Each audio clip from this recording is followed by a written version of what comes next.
So the benefits of FHA is it allows gifts or secured borrowed funds for the down payment.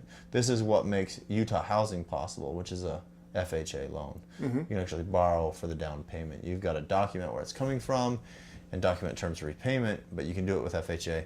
Now, conventional loans are allowing gifts more commonly for down payment. It wasn't always the case, but FHA, as long as you source the funds, source the transfer of the funds, you can use that for the down payment. And what does source the funds mean?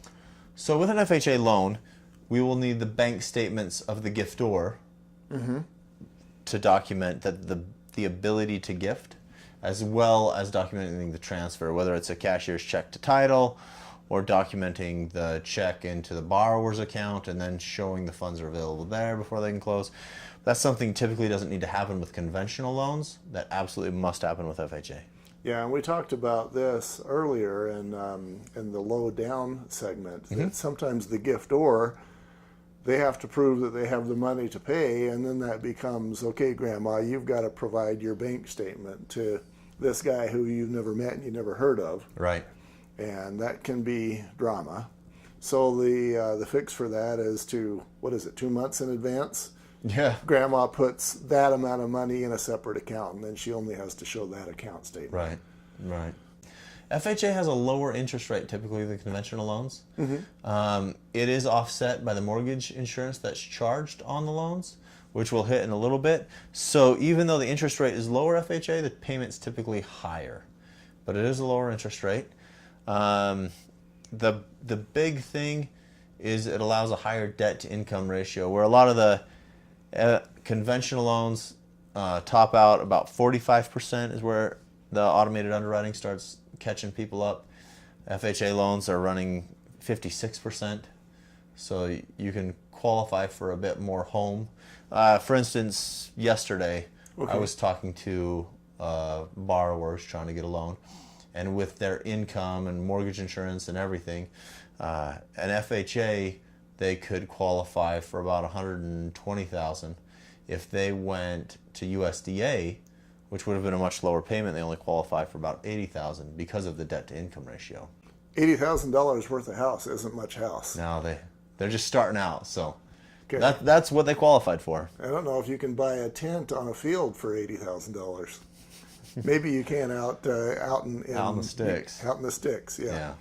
Now, you said something that I think is interesting. So with FHA, you can actually have a lesser payment with a higher interest rate, or was it the other way around? Other way around. You have a lower interest rate but a higher payment. And that is because Mortgage insurance. MI.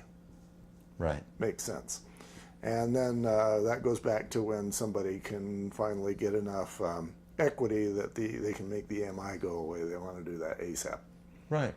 Other benefits. So FHA allows for co-signers, for a non-occupant co-borrower to sign to document more income to help the borrower get the home. So you can actually put Grandma on as a co-signer, Yeah, just the same as if she were a co-signer for a car or whatever. exactly. Use her income to help qualify for the home. Okay. All that would do was she would be on the note, so she would be obligated for the payments, which is why we can throw her on to help boost their income, because she is now obligated, and she would be on title. So the home would belong to the kid, and Grandma. All of it would be joint. That's interesting. So I go back in my home inspection experience, and there was a kid that some parents were buying a home for, and they were looking for something cheap. It was right on the railroad tracks. And, you had trains going past there, I'm going to say every 45 minutes, and they were loud. It was deafening in there. This place, the floor was sloping all over the place. It was like built 1909, and, some of the plugs worked, some of them didn't. You get the picture. It was actually pretty close to another house I did where we had bats in the attic.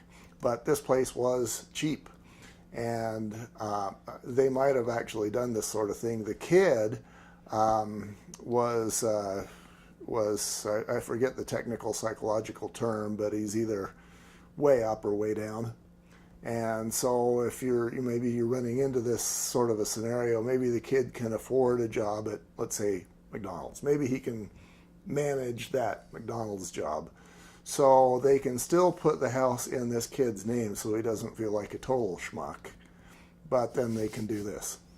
Yeah, it works a lot for like students going to school. They got no income, but mom and dad do. They're gonna help the kid out through school. So the kid's gonna have to pay rent or a home, but he's got no documentable income. Throw the parents on there, get the loan done, got a place to live. Now, FHA loans are only for primary residence. You're not going to buy investment property or second home with this. So it works out well for those situations. So now you as the realtor, if you didn't already know that, this is I'm thinking, a good way to talk somebody into, to help somebody to understand why they want to purchase a home over in that university town. Yeah. Versus allow the kids to rent and, pay less and get a little bit of equity. And, there's a lot of upsides to that. Yeah. One thing you can do, even though FHA does state exclusively this has to be owner occupied, that's just for 1 year. So as you can get the home, buy it with an FHA loan, have your kids live in it for the time they're going to school, over a year. It doesn't need to maintain its status of primary residence though. After a year. So after that year's passed or whenever they're done with school, you can keep this as a rental and keep the FHA mortgage on it. Nice. So that's a huge advantage. Yeah. And other programs like conventional or Utah Housing, they just don't allow that sort of thing. Conventional you can. Utah Housing you can't. They never want that to be an income generating property. Right. Okay. Anything else on this slide before we move forward? Yeah. Well, FHA is an assumable loan like VA. It's a government loan perk. Some government loans are assumable. So if you have an FHA loan and you want to sell the home, you can actually sell the loan with it, where the new owner would qualify with the existing servicer to qualify for the loan. And then they would just assume the payment, the interest rate, the principal balance. They would most likely have to come up with a difference of the amount owing and the new purchase price. But as long as they came in with cash or another loan, they could assume the loan and the low interest rate and continue that. Let's say the amount is, let's say they buy the home at 3% for $100,000. Okay. And a year from now, interest rates have gone up. Now the interest rates are, say, 5%. And now the home is worth $120,000. So it would be very much helpful to the new buyers to take that 3% interest rate. That's huge. Just having the fact that there is a 3% interest rate out there makes the home worth more. Then as far as that $20,000 difference, how does that work?